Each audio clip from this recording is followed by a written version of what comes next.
Okay, let's begin. Hi, everybody. I'm Roger Scholey. I'm pinch hitting for Josh Larson, who is vacationing in Puerto Vallarta as we speak. And Mike Stepner is here along with me as a moderator, and Nate Blair is going to be the technical advisor and operator of the Zoom, and be the voice of the people, sharing questions you might have as we go along.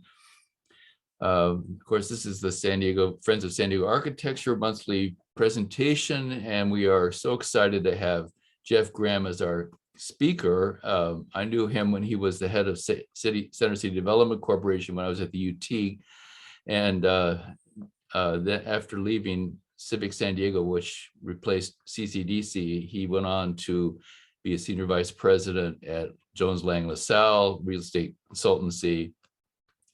He also worked at GAFCON, at Guidant, PacWest Group, and other companies in the real estate field. He received his master's in business administration at San Diego State University and has been a president of San Diego development scene for, I guess you could say, 20 years or so. So he's no stranger to San Diego.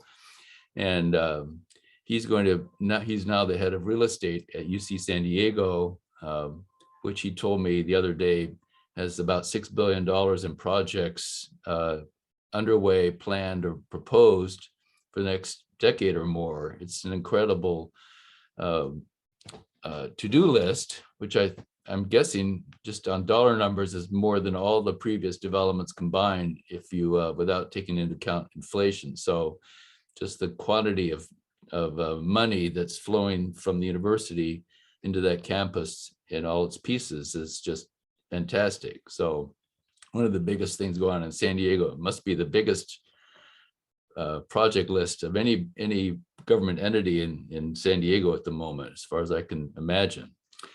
So Jeff has about a 35-minute PowerPoint presentation to share with all of us. As Nate said, this is being recorded, so you'll be able to see it again, or pass along to your friends and colleagues this presentation that's always available on the Friends website.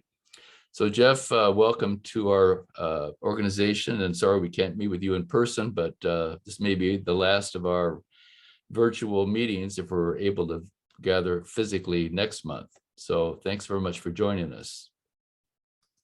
Great, thank you, Roger. I'm thrilled to be here this morning and happy to meet everyone virtually. Yes, we are still conducting all of our meetings virtually on campus as well, but we're hoping that they will remove the restrictions in the next month or two. So I will share my screen for my slide deck.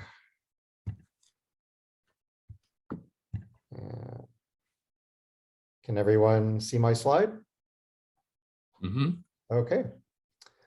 So again, good morning, everyone. Happy Saturday.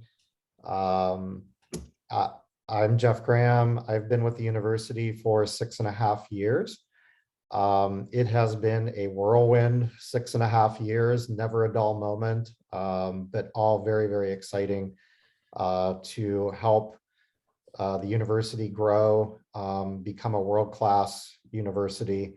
Our rankings just every year just seem to keep leapfrogging both nationally and globally in our academic rankings and research. So the real estate contributes to a lot of that, but mostly it's the people. So let's see. So Chancellor Khosla joined the university as our chancellor about 9 years ago. And in 2014, he, with his cabinet, academic senate, created the first strategic plan that the university ever had. And the focus of that strategic plan was on enhancing the student experience, stimulating research and innovation, and enriching the campus community, which includes the surrounding community, the town and gown relationship with the entire San Diego region. That strategic plan is sort of the umbrella plan that then influences a lot of the real estate related land use plans and guidelines. So we have a series of plans that are updated periodically on both the La Jolla campus and the Hillcrest campus. The main overarching plan is called the Long Range Development Plan. Those are updated about every 10 to 12 years and have about a 15-year development horizon to them. We have fairly recently adopted LRDPs for both La Jolla campus and Hillcrest campus, adopted by the UC Regents in 2018 and 2019. And those are very high level, sort of like you might compare it to a city general plan that has overarching land use designations, very general for the entire campus. We also do a programmatic EIR when we update the LRDP so that we can tier off of that EIR when actual projects are developed. Under the LRDP, we have campus-wide plans and studies, things like open space master plan, a retail strategy, housing plans, art strategies, utility plans, all of which help guide and implement the LRDP. And then even at a level below that, we have district-wide plans that may have specific design guidelines or master plan documents for a specific area or district within campus, such as the School of Medicine or the School of Engineering. So as of today, we have a total of almost 42,000 students at the university. About 8,500 of those are graduate students. You can see on the right, the fall 2021, we had about 7,900 incoming freshmen. They had an average GPA in excess of 4, and our transfer students had a GPA average in excess of 3.7. We also have about 36,000 employees between the university and the health system. We have had a steady increase in both applications and student enrollment for the past 9 years. Our applications have increased by 50%. Fall of 2021, UC San Diego received the second highest number of applications of any university in the United States. And enrollment has grown by over 30% or 9,500 students in the past 9 years.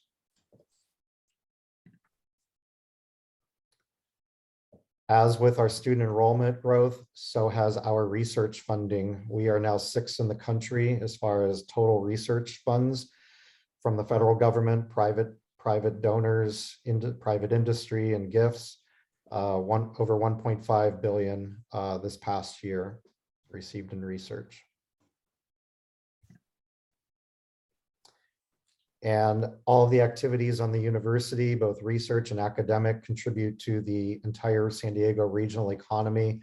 Our last economic impact report reflected over $11 billion economic impact to the region, 16 billion to the entire state, 74,000 jobs in San Diego County are supported by the university, and 100,000 throughout the state. Some of the, this is just a few examples of the many different types of programs that we have on campus that help our students become future leaders, either in business or in other parts of the economy. Entrepreneurs in residence that connects mentors in private industry with our students. Institute for the Global Entrepreneur translates technology and innovations for the students. Our Office of Innovation Commercialization helps students connect with private industry, also helps private industry on campus with tech transfer and intellectual property rights for all of the research that's developed on campus.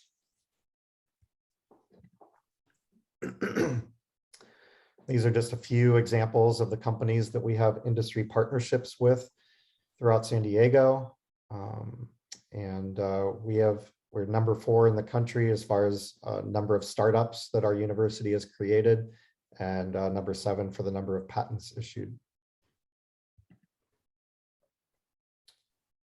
Looking at our academic health system, which is the only academic health system in San Diego County. Our Jacobs Medical Center is the #1 hospital in the county, number 6 in California. And we have some of the top scientists and doctors in different specializations. We are also a major occupier of commercial property in the county, office and lab.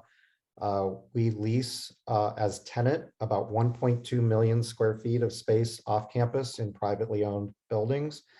And we own over 600,000 square feet of buildings that we've acquired in the last 5 years of investment properties that we partially occupy. And you can see them on the right, Converge, which is in the Governor Park area off of the 805. Element, which is in UTC, is a medical office building. I'm sorry, at the top is Link, which is in Torrey Pines Mesa, five buildings. At the bottom is Converge, that's 4 office buildings in the Governor Park area.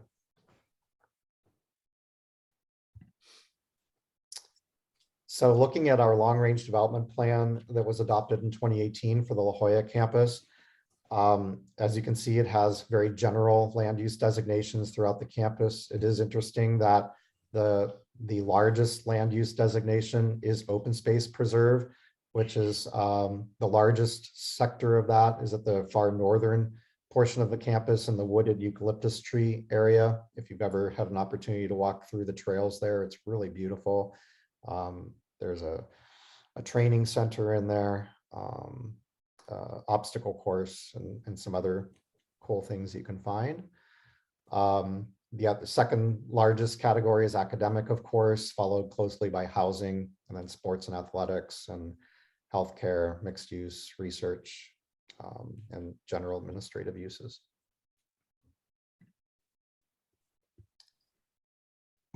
And we have a lot of different programs on campus to activate and enliven the campus. We are fully embracing the latest Blue Line connection to the university. So we are doing a lot more mixed use, higher density along near the light rail stations, creating a lot safer corridors for bikers and pedestrians. When the electric scooter became very popular, we were encountering quite a few accidents on a daily basis with the two converging. We've spent a lot of time over the last 2 or 3 years creating separate bike scooter lanes throughout campus so that they're deconflicted from pedestrians. And we try to de-emphasize the car by only having 1 or 2 loop roads around the campus, with the heart of campus being almost all pedestrian and bike and scooter. We've also done a lot over the last few years to create more pedestrian and bike connectivity through parts of campus that were previously disconnected. So we paid for the new Gilman Bridge that connects East and West Campus. Caltrans constructed that for us. We worked collaboratively with Caltrans and Sandag on the design. We also created and opened about a year ago the new Mesa Pedestrian Bridge on East Campus that connects over a wildlife preserve canyon between the medical center and all the graduate student housing that we just built at the Mesa Housing complex. And then finally, opening this summer will be the new Concordance Walk, which visitors to the campus entering through the main light rail station on campus, that will be their main entryway to the main part of campus, and will have artwork embedded in the pavers as part of the Stewart Collection of public art on campus. Again, we really embrace the Blue Line. Chancellor Koslow was a huge champion, and we worked very closely for about 5 years with Sandag and MTS designing the light rail to come through campus. We also acquired, as many of you know, a property in East Village that will be opening this spring at Park and Market. And the whole purpose of acquiring that site right there was to have a direct connection between the La Jolla campus and downtown and the rest of the region, so that the community could have excellent access to the university via the Blue Line and other connections of the light rail system all the way down to the border. At the main heart of campus, the main light rail station, again, Rupertus Walk will be opening this spring. We created a new 1,800 seat amphitheater. The Epstein Family Amphitheater will be opening in September of this year. And the new Design and Innovation building just opened.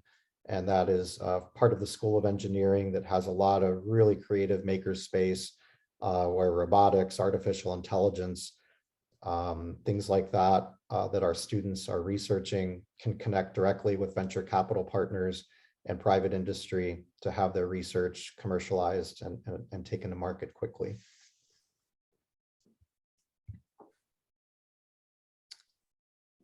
We're also ambitiously activating the campus. It's a beautiful campus with lots of trees and outdoor spaces, but we're really focusing on activating those outdoor spaces with more seating, more things to do, more ground floor retail, games along some of the main walks. So we've created these nodes of activity throughout the campus that can be, pop-up coffee carts or kiosks or weekly farmers markets or craft fairs that can pop up. Part of the new North Torrey Pines Living and Learning neighborhood has a large outdoor commons that can have bands or music performances at any time. And our new Triton Center, which I'll talk a little bit more about later, will sort of be the whole heart and soul of campus and the new sort of town center for the university. And again, creating better outdoor spaces. One of students' feedback during focus groups was, we have all these great outdoor spaces, but there's really nowhere comfortable to sit. The few places to sit were sort of large concrete benches, potentially with no shade. So really creating more greenery, more comfortable seating with more shade trees and other shade structures.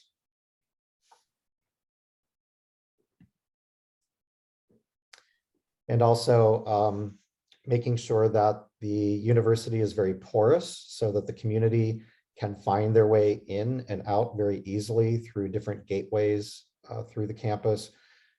So the Triton Center will be the main hub, the main heart and soul of the campus. The Gilman entry, new signage that we installed a few years ago, pronouncing the entry to the campus, and the Theater District Living and Learning neighborhood off of North Torrey Pines Road will also have its own new gateway entry monument with some really cool artwork at the entrance to the campus.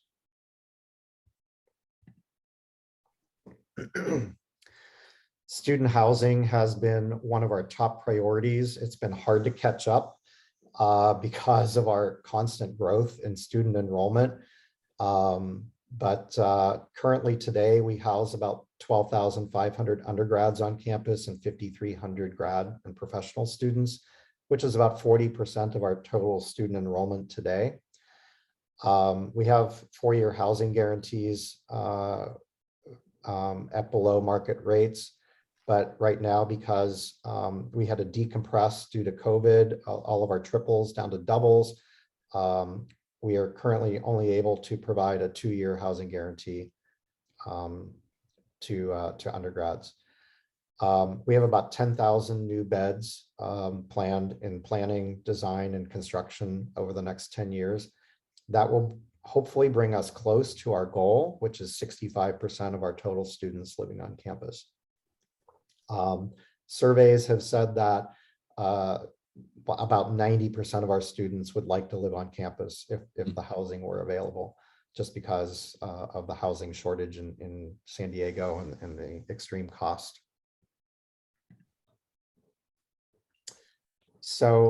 This aerial shows a lot of the housing that has been delivered recently and future housing that is in design and future planning.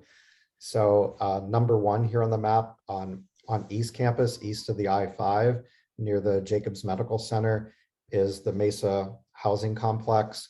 We recently completed 3,550 new beds there for graduate students. Over on West Campus, number two is the new North Torrey Pines Living and Learning Neighborhood, which is the permanent home of Six College. That has 2,000 new beds. Under construction right now is number three, the Theater District Living and Learning Neighborhood, that will deliver another 2,000 beds. The next project to be delivered will be number four that the Regents just approved in January and will begin construction this June. Pepper Canyon West, 1,300 new beds. Number five is Marshall College. We just began the preliminary planning for that site, and that will deliver 2,000 more beds. And then next will be Pepper Canyon East, and that has not begun preliminary planning just yet.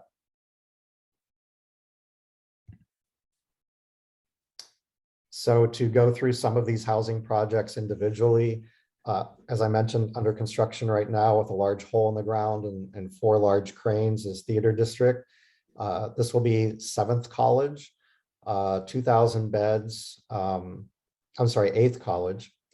Have academic space, meeting space. On the top of this building at the south will be a large conference facility with amazing views on the top floor that can be reserved for both university and community groups to have events and conferences there.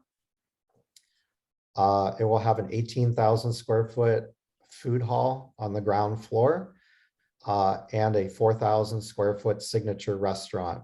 Those are intended to serve both the students within the university, faculty and staff, and the La Jolla Playhouse patrons, as well as the community.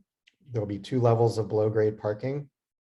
That we've made parking on campus very easy for the community. No longer do you need to have a parking pass. Everything is a mobile app on your phone that you can just park by the minute, by the hour, by the day, if you're a visitor to campus, and there'll be plenty of underground parking for the retail and the playhouse. There will also be valet.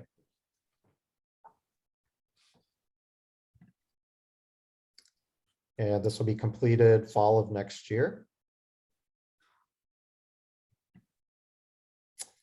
The next project that I mentioned that just received Regental approval, Pepper Canyon West. This will be delivered fall of 24, 1,300 beds for upper division and transfer students. It will have about 6,000 square feet of retail along Rupertus Walk. As soon as people get off the trolley or heading to the trolley, there will be a couple of cafes and shops along there, as well as another cafe over on the south side facing the VA Medical Center. Lots of outdoor common areas for the students. Really respects the canyon. There'll be walking trails down through the canyon, and you can see the light rail coming right along the south to the east of the project right there. Just another elevation. Lots of transparency. Above the retail on Rupertus will be 2 levels of student study space.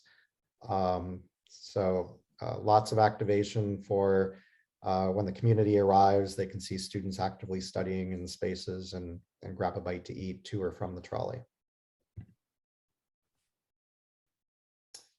The next housing project, Marshall District, again, very preliminary planning. You can see some conceptual massing to the right there. It's very close to the Geisel Library. We try not to go too high around the Geisel Library so that it is always the prominent piece of architecture on campus.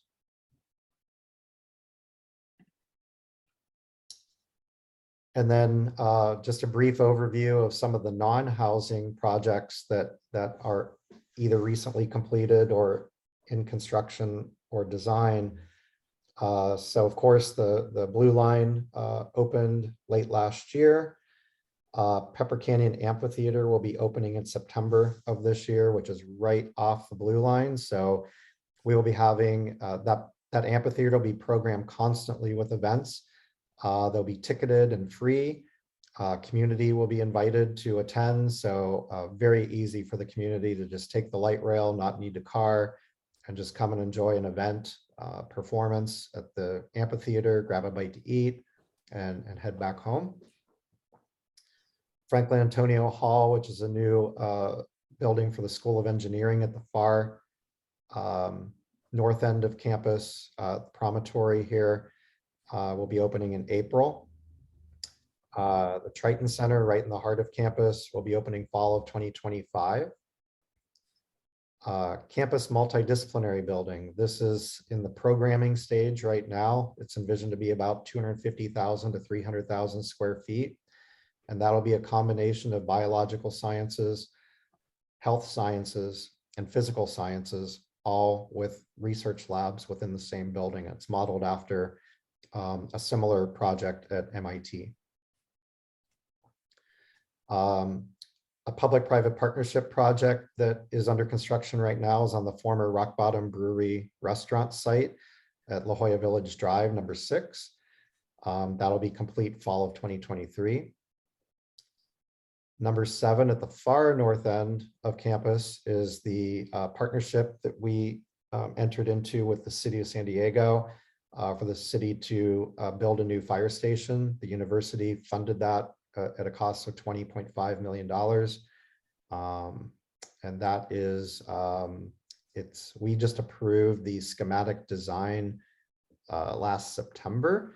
So it's now in the city's hands to advance the design and get the entitlements. It is in the coastal zone. Number 8 is a renovation of an old building that had been empty for quite a few years down at the Scripps Institution of Oceanography campus. They'll be opening in the spring, full of oceanographic research labs. And then number 9 on East Campus, this is a grant funded through a donor, Mr. Viterbi, a new vision research facility and the renovation of the Shiley Eye Center. So this is a bird's eye rendering of the main campus light rail station.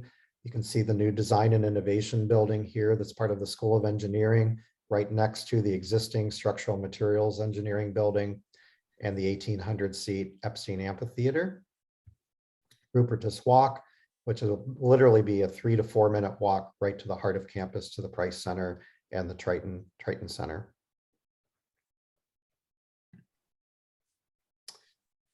This is a bird's eye rendering of the Triton Center design. This will have a variety of programs that are currently scattered in old buildings that are obsolete all around campus. So a new art gallery, an alumni and welcome center, which is the round building, kind of iconic building here to the north. Teaching and learning commons. It will be the new chancellors and vice chancellors administration complex, global education.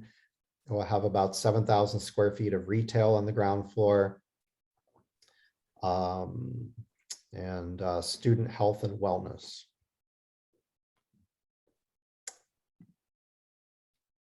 This is the public-private partnership project that we did with GPI out of Los Angeles. They owned the property.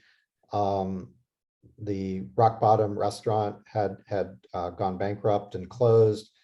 So we saw an opportunity there to move UC San Diego Extension, which is in old 35-plus-year-old modular buildings that are long past their useful life on campus on Torrey Pines Road, into this new modern complex.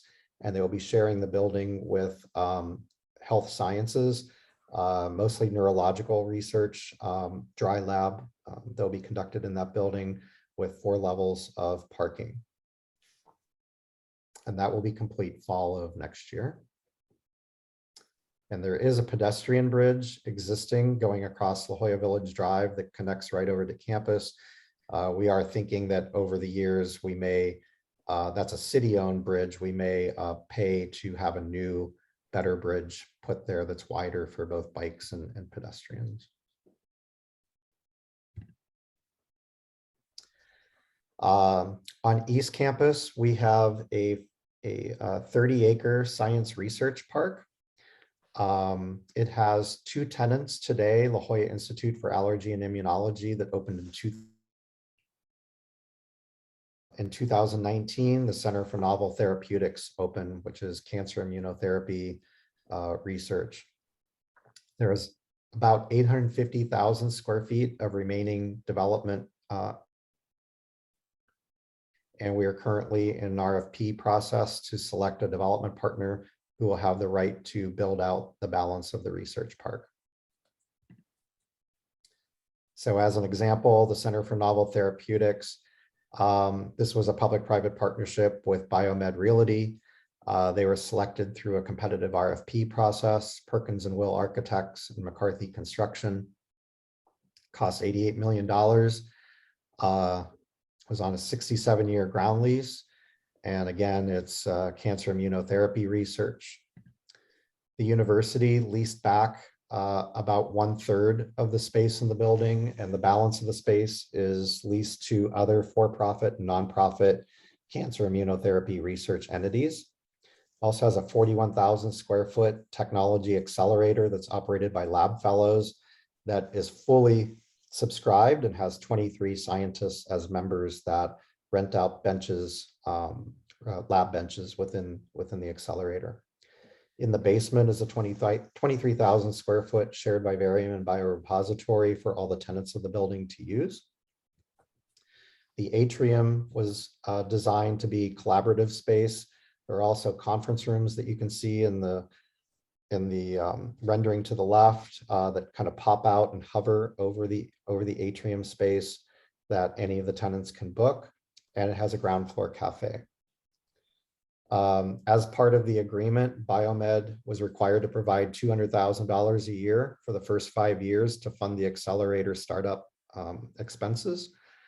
Biomed also was required to commit at least $5 million in venture capital funding for the accelerator research.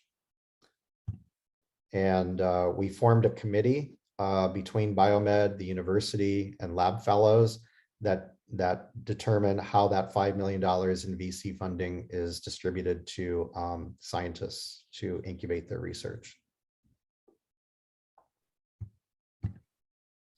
The next lab building that we plan to develop is on a site that is currently VA Medical Center parking that the university owns. It could be up to 300,000 square feet. And again, this is multidisciplinary. It would be shared by several different campus departments: physical sciences, biological sciences, and health sciences, and would have its own separate parking structure. The university, because of all this development that we're doing, we are giving back to the community, spending about $8 million on adaptive traffic signals all on city streets surrounding the campus, on La Jolla Village Drive, Torrey Pines Road, and Regents Road, so that traffic flows more smoothly, particularly during those peak morning and evening rush hours. On East Campus, we've reserved a 7-acre site as on the eastern part of the graduate student Mesa Housing project for faculty and staff housing. Like many universities in California, because of the high housing costs and shortage of housing, we are losing a lot of faculty and staff. We're having a hard time recruiting faculty and staff because there's nowhere to live anywhere near La Jolla. So we are going to take the matter into our own hands, and this site will accommodate about 1,650 rental units for faculty and staff, 70,000 square feet of ground floor retail, below grade parking, and we would use a P3 approach to develop that project. The only thing that is delaying us from being able to start that is we're still working with the Navy to have their their deed restrictions released from this part of our campus that was conveyed to us by the federal government back in the 60s and came with deed restrictions. We hope to have those released by the end of this year. Back in 2018, we acquired a site up in Rancho Bernardo for our health system. With the growth in North County and the need for more medical services up there, we'll be creating a new integrated hub for UC San Diego Health, approximately 150,000 square feet on a site that has about 4 net usable acres, just on the west side of the 15 at Bernardo Center Drive. It'll have a lot of services that most patients need on a primary care basis: procedural space, labs, radiation oncology treatments, urgent care, advanced imaging, pharmacy, with an above grade parking structure. And that will be target date to have that finished is by mid-26. Moving down to our Hillcrest campus, this also had a long-range development plan that was approved in 2019. Envisions 5 different land use districts, ranging from mostly clinical hospital uses to the east, a mixed use district in the orange to the south, a central green, about a 4-acre public open space in the middle, and to the west, faculty and staff housing. This was also accompanied by a programmatic EIR, protects all of the canyon open space and sensitive habitats, and also has a lot of infrastructure improvements, improving the circulation grid connecting Bachman Drive to Arbor, which currently does not exist, widening Bachman, and creating better parking and better one-way traffic circulation so that traffic coming into the medical center complex will come north on First Avenue one way and exit south on Front Street. So in total, upon full completion, 2.7 million square feet of new facilities.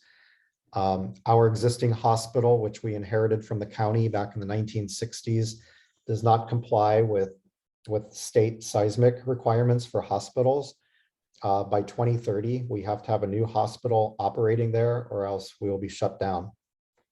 So that was the primary impetus to embark on this very ambitious redevelopment plan that will be developed over 5 phases, with the new hospital being delivered by 2030.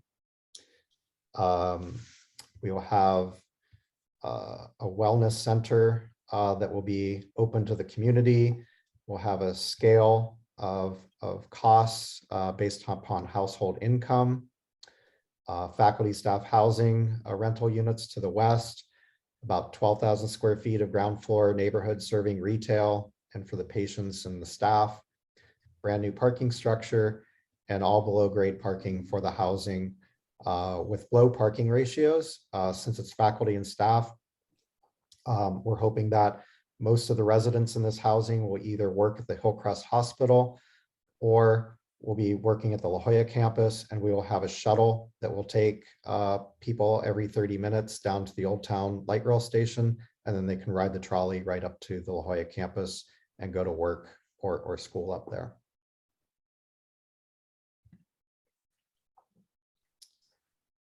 Phase 1, which just began construction in November, will have a new 300,000 square foot outpatient pavilion with a cancer clinic. It will allow Moore's Cancer Center to expand down here in the Hillcrest area and serve more of the South Bay and Central San Diego residents, and provide better access for the underserved populations of San Diego. It will also have a new central utility plant, parking structure, and that will be completed by mid-2025 when it opens. This is a just illustrative rendering of what the final build out of the medical center complex will look like by 2032. So as I mentioned, the outpatient pavilion is now under construction, as well as the parking structure to the east. There is a new multi-purpose building that will be mostly medical office for doctors. Some of the clinical research that is in current buildings, HIV/AIDS research in old buildings that'll be replaced with this new building. The new hospital will be at the far north end of the campus on a promontory overlooking Mission Valley. And to the west is 2 phases of faculty staff housing. The first phase will be the northwest portion, and then the final phase will be the southwest portion, which will be developed after the new hospital opens and the old hospital is demolished. The developer will also be responsible for designing and developing this new 3.5 to 4 acre public open space in the middle that will be activated with retail and cafes. And then again, this wellness center block, which will, sort of think of a YMCA fitness center, potentially lap pools, after school programs for kids, senior programs, healthy cooking classes, yoga, meditation, recuperative medicine, with 2 to 3 floors of faculty staff housing above. That site will be the lowest density of only up to 60 feet out of respect of the surrounding neighborhood, lower density single family homes and apartments. And then finally, downtown San Diego, many of you are familiar with this project, will be opening in I think March. Maybe it's, I think there might be some tenants in there already. This is operated by UC San Diego Extension. It was a P3 project with Holland Partners. It's a 66,000 square foot, 4-story academic cultural hub. We'll have a ground floor cafe. We created a vertical parcel map so that Holland retains ownership of the 34-story residential tower. We bought the 4-story office building, and we also bought 86 below-grade parking stalls on the first level of parking. It will have a green eco roof on top that we will maintain, and a whole variety of programs that the amazing Mary Walshock, former dean of Extension, has programmed with a lot of different partners throughout the region. And just amazing indoor spaces, rotating local and national art, guest speakers, performances, collaborations with the San Diego Workforce Partnership and the regional EDC, language and cultural studies. So it's going to be a very, very lively, active hub for East Village that hopefully will attract a lot more similar type uses and sort of hopefully help stimulate the whole Idea District, Makers Quarter, that whole area over there. Again, it's right across the street from the Park and Market light rail station that will have a 30-minute ride right up to the La Jolla main light rail station. And that concludes my presentation. Thanks very much, Jeff. That was so much to take in. I imagine everybody's just swimming in thoughts of buildings and ideas. And I don't know how you keep all this straight. I mean, it's bigger than downtown development if you add all that together, isn't it? It's just, you've gone from a big redevelopment to a major super redevelopment, I guess. So it's unbelievable. I'm hoping you're here for the next 30 years to bring it off. Before we get to the questions, Mike Stepner is here, and Mike, why don't you introduce some of the topics that you think are that this presentation brings up? Well, I think there's some and some of the questions that were asked in the chat may relate to some of this. But the town and gown relationships, both in Hillcrest and in La Jolla, how are they being handled? Recently, lawsuits about the Berkeley campus and their expansion from community complaining about growth. As you pointed out, UC San Diego keeps growing way beyond their projections. As soon as you make a projection, it's out of date.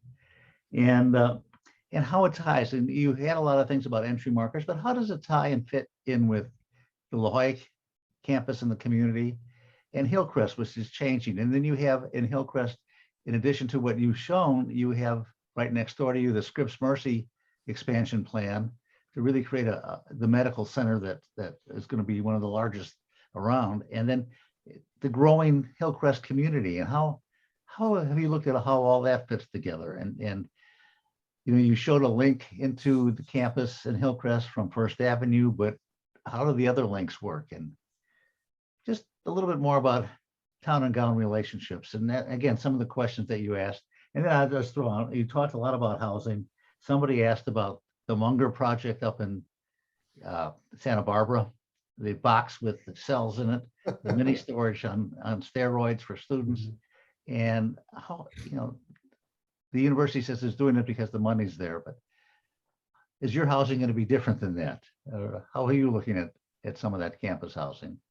I'm just throwing all that out. You can address it any way you want, Jeff. There's a lot in there, Mike. So Jeff, so he wants to know about Town and Gown, Yeah. Hillcrest and its neighborhoods, and then approach to housing design. Yeah. So I'll start with Town and Gown. So, I'll just speak from my own personal perspective. I've lived in San Diego since 1984. And I have to say that I was always very intimidated about going anywhere on or near the UC San Diego campus. I found it very difficult to find my way around. I would get lost. I never knew where to park because all of the signs said, A permit, B permit, parking only. It just seemed like very uninviting for someone who wasn't a student or a faculty member there.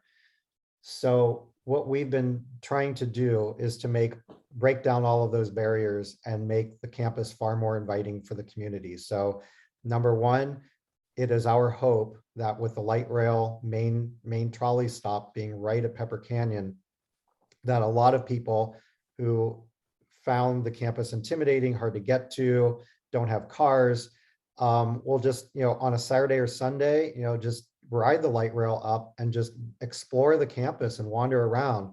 So we have this amazing public art installation called the Stewart Collection that has 14 pieces today, will be growing to 16 or 17 pieces over the next couple of years. It's amazing public art. There's a whole website where you can learn about the artist and what inspired them about the art. There are trees that talk and play music that are part of the Stewart Collection.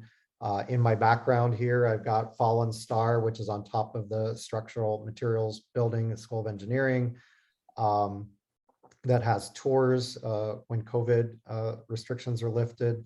You can go inside the house. There's so many things to do on campus. From a cultural and art standpoint, we have musical performances. The La Jolla Playhouse is there.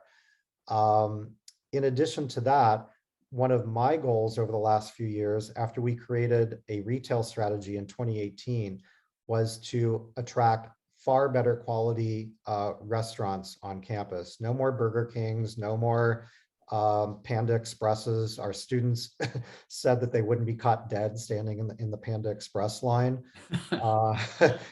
They want, they all share an Uber and they go to Kearny Mesa to get authentic, Asian fusion cuisine.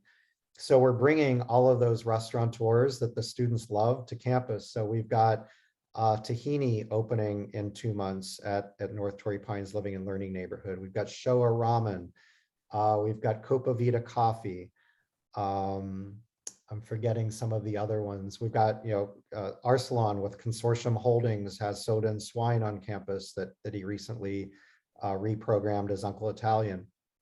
So we're getting all these really cool places that are enjoyable, not just for students and staff and faculty, but hopefully the surrounding community will come and enjoy those too, because there's no tahini in La Jolla.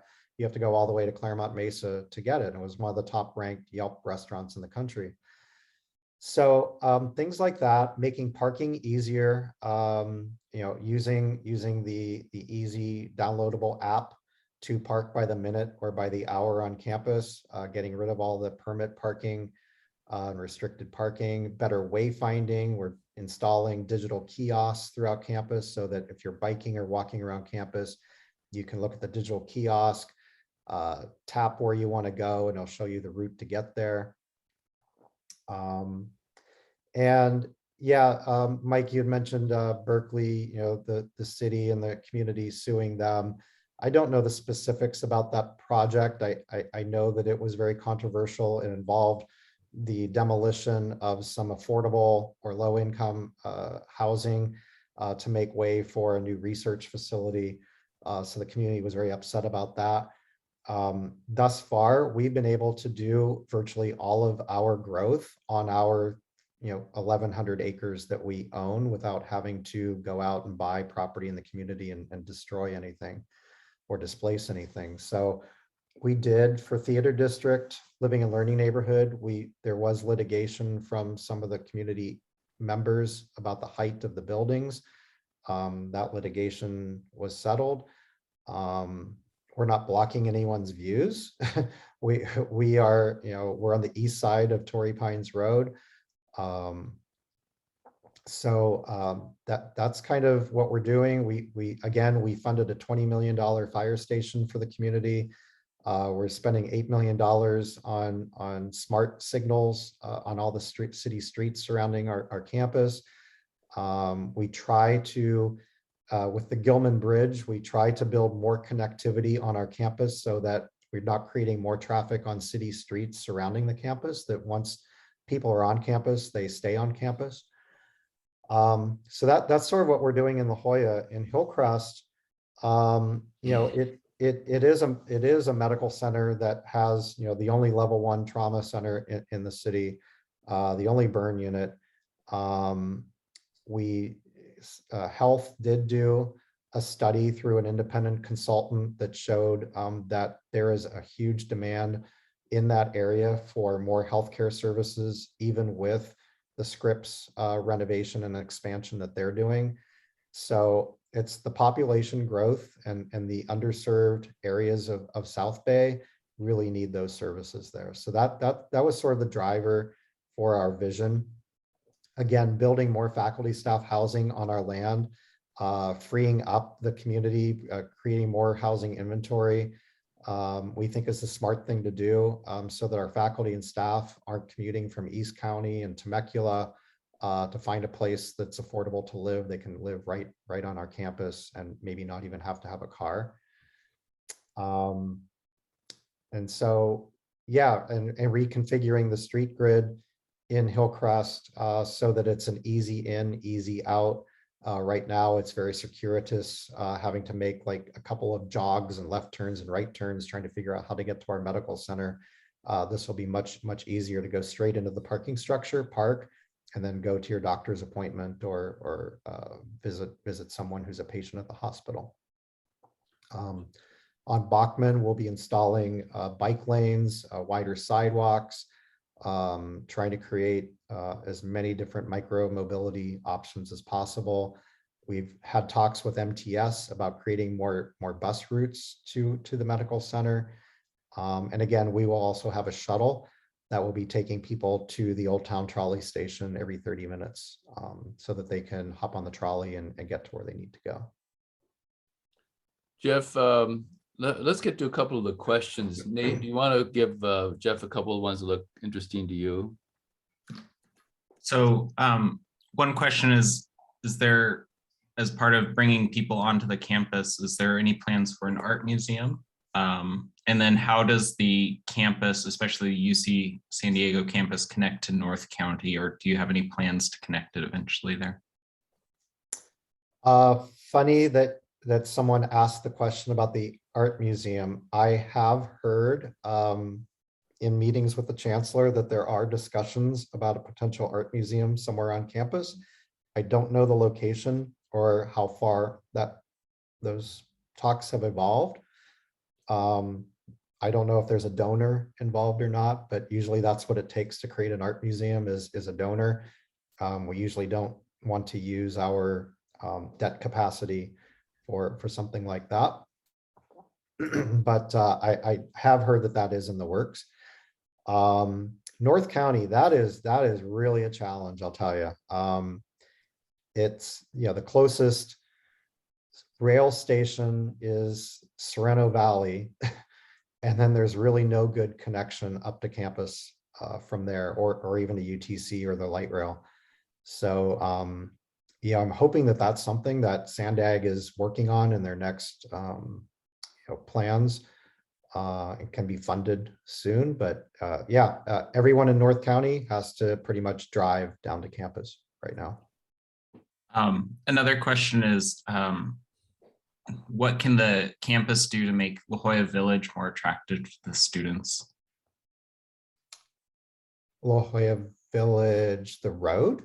Or like the proper, the village over with Gerard and the Cove right over in that area? Oh, the village. I don't know. I don't think a lot of our students hang out in the village. In the focus groups I've had with students, they go to PB, downtown, East Village, North Park, Hillcrest, and Kearney Mesa are the student hangouts, mainly because of the food, the vibe. That's where they get, they said that they really love socializing with students from SDSU and USD, which is where all those students, I guess, tend to hang out. So I think that the village of La Jolla is probably perceived to be overpriced for most of our students. Another question is, for students living off campus, do you have a survey of where they're living, such as Mission Valley or along Marina, or to utilize some of the new public transit? I know I don't, but I'm sure that our housing and dining department knows exactly where all the students live and have created a heat map of those locations. I know that when the light rail opened, a lot of the students who live on the Blue Line said that it was going to make their life a lot easier. It was taking them an hour to get to campus by bus, usually with 1 or 2 connections, and now it's just a quick light rail ride. But I don't know where the vast majority of them live off campus. I would think a lot of them probably in the UTC area. Right. One question is, who are the architects for a lot of these projects, and how are they chosen? So there are 2 departments on campus that manage these big real estate development projects. One is capital program management. So any building on campus that is self-financed, self-developed by the university, capital program management department runs that, and they do an RFQP process to select the design build teams to do those buildings, like student housing or a new academic building. And then my department, real estate, we do all the P3 type of projects. And so we also do an RFQP to select the development team, which usually includes the architect, general contractor, property management company, to enter into a long-term ground lease to build that building for us and operate it. I would say, I don't know all of the architects, but I know Softy Rabinas was very involved in North Torrey Pines Living and Learning Neighborhood. They also did the Amphitheater, and I think they also are on the team for Theater District. Perkins and Will has done a couple of projects. They're doing Pepper Canyon West, and they did Center for Novel Therapeutics. Canon Design did the new Jacobs Medical Center on East Campus. It's a whole variety of architects, and as you walk around campus, you'll notice that we don't have strict design guidelines where every building has to look the same. In fact, we want it to look different but iconic, timeless architecture. Yeah, there's usually a design competition between the design build teams where there's workshops and charrettes that are part of the team selection process. Gotcha. Nate, one of the questions somebody brought up is one of my favorite bugaboos about UCSD is that buildings don't have addresses. So to actually find your way to some building, Google Maps does not help. I understand why that is, but there must be a better way to pinpoint a building by number or by address or something, because now it's just 9,500 Gilman is the entire 1,200 acre campus, which is not very helpful to the public. We're actually in the process of giving every single building on campus an address right now. A few of them have finally been implemented, but I hear from campus planning that they have to work with the postal department, and it's a process to go through, but we completely agree. It would be great to just put in Google Maps the building address that you want to go to, and it takes you right there. So that is what we're working on right now. No, that's old school wayfinding, but it still works. So that'd be great. Yeah. A couple of things that I wanted to ask you about that you didn't really touch on much was, first of all, you mentioned that UC Extension is moving over to the Black Horse site, but what happens to their old modular housing, modular building complex? That site is earmarked to become more student housing. Okay. And speaking of student housing, it seems like in the past, they've all this undergraduate student housing has been tied to a college, but you mentioned one of the projects that seemed to be sort of an orphan from that. And having been a UCSD alum myself, the origins of the campus were to try to break the campus down into smaller pieces so you wouldn't feel like an ant in a great big hive or bee. But the college focus has kind of been diluted over the last 20 years. And I wondered if that's a change in the campus policy, or do the Coastal and so on, do they not even realize that that was a concept at the beginning because of the student rebellions and the whole issues of the 60s? No, all of the student housing is still part of a college. So even if geographically it appears that it's removed from the hub of student housing, like Pepper Canyon West,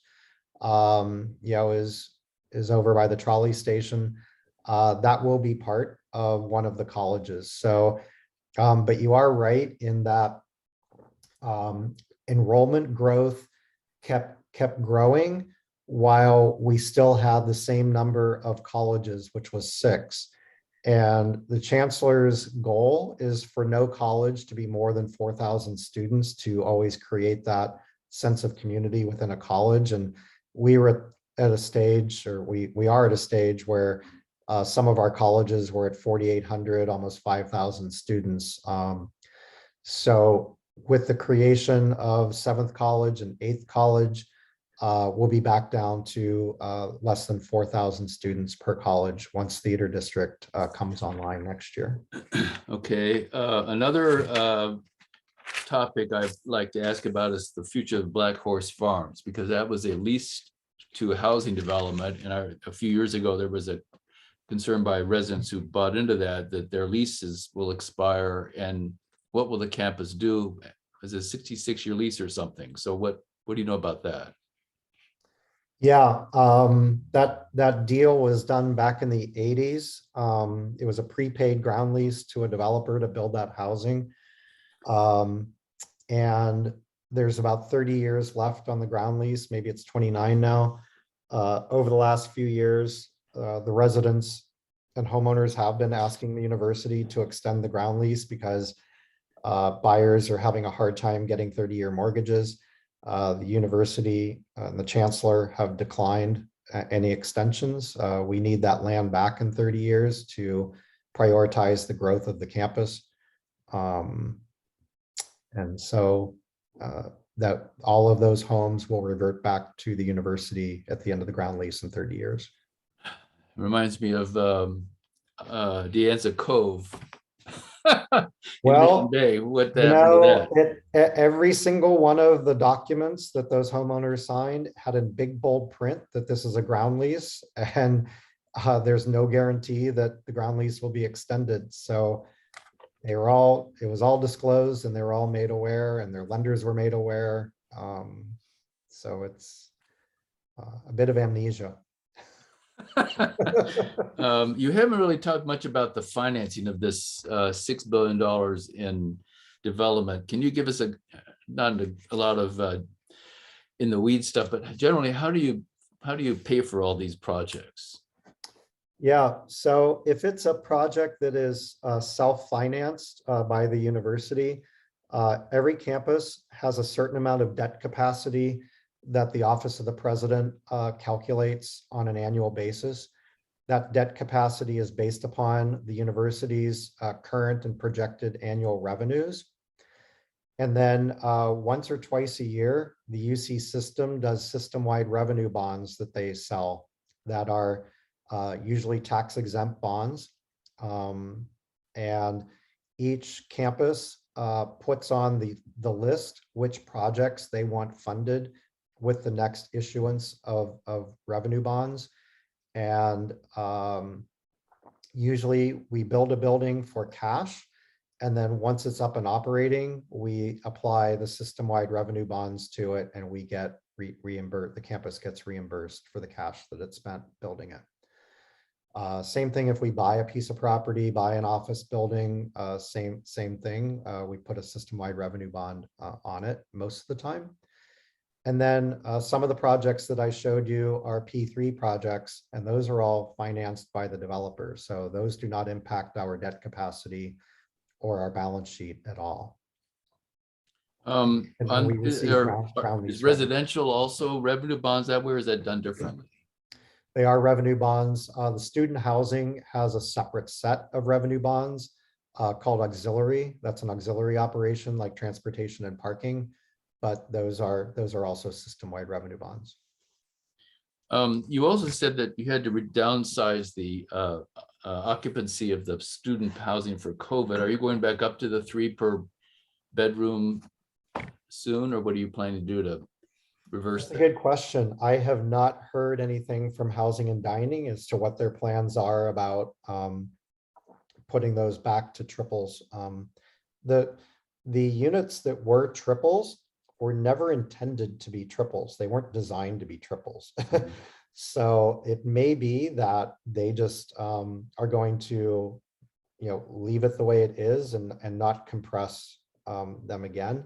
But with the housing crunch, maybe that they are going to do that. I'm not sure. Of course, in those days, people needed desks and they needed all this extra space to work as a student. But nowadays, everything's done on such a smaller scale. Maybe it isn't so hard to have 3 in a room. I mean, right. And in all of our student housing, we have very generous common areas that are great study spaces and gathering spots for students who have to work on a project together. They've got like little meeting rooms within the common areas that they can book and use. So they really only need to use their rooms for sleeping. Everything else can be done outside of their room. I think we're getting to the end of our session. Mike, do you have a final question you want to throw at Jeff? You have to unmute yourself there. Yeah. Let's go downtown to the hub at Park and Market. And one of the things that actually Roger and I are involved with the city is what we call the Idea District, Idea Plus District, really looking at how that whole idea of exploring the innovation, arts, education is prompted by the new leases for San Diego High School. Do you have any idea about expansion or growth of the building at Park and Market? I don't. I believe that Mary and Extension want to wait a few years to see how successful that hub becomes. And if it is wildly popular and they've got more demand for space, or they develop more programs, or some of the faculty up at the La Jolla campus have brilliant ideas now that they see it being so successful down there, that they want to create some new center for some, design excellence or research, urban research, then there could be a growth in that footprint down there and another building added. But I think they want to give it a trial and make sure that it's successful before they start expanding. By the way, Jeff, this is really in your purview, but all this development does raise the question that you used to have a School of Architecture there 30 years ago, and it didn't last very long. Is that idea dead forever, or have you heard anything about from the chancellor saying we need something like that again? Yeah, the history that I know about that School of Architecture lasted, I heard, a year or maybe even less than a year. It was 18 months, Jeff. 18 months. It had a donor who donated $1 million.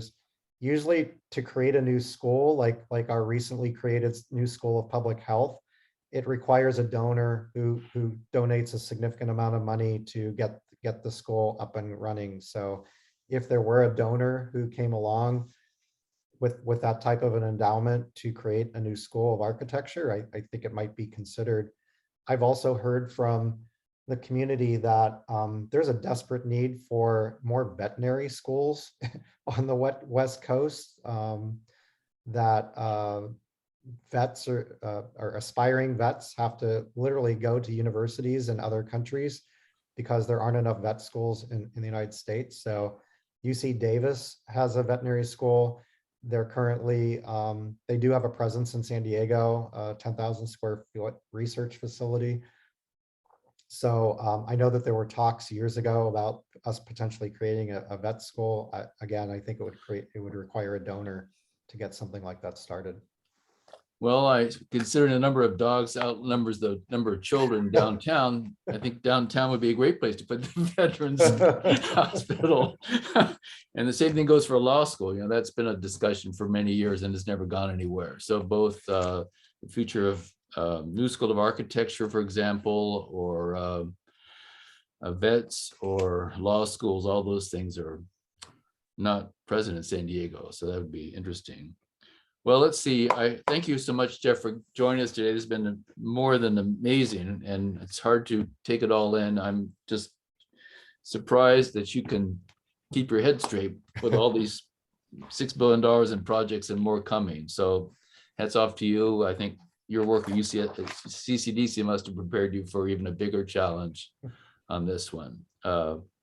And Mike and I are working on what our programs for March and April will be like. One of them is probably going to be Sandag discussing its transportation planning efforts and where that stands. And it's possible we also might bring in the Seaport Village redevelopment plans because they're scheduled to be unveiled at the March 8th Port Board meeting. And if that's the case, it'd be great for us to have them make the same presentation at our March session. So that is going to be on March 19th is the next meeting. And then after that is April 16th. So thanks again, Jeff. Thanks to everybody for joining us today. And this session will be online for you to study in more depth. Some people said it was a little hard to see the pictures. So looking at it on your own, you'll be able to stop the video and look at it very closely. It's a lot to take in. I can't wait to see that every building has its own address in the next year or so. That'll make it so much easier to find your way around. So well, thank you so much for inviting me. It was a pleasure to meet everyone, at least virtually. And yeah, have a great weekend. All right. Thanks again. Thank you. Thank you.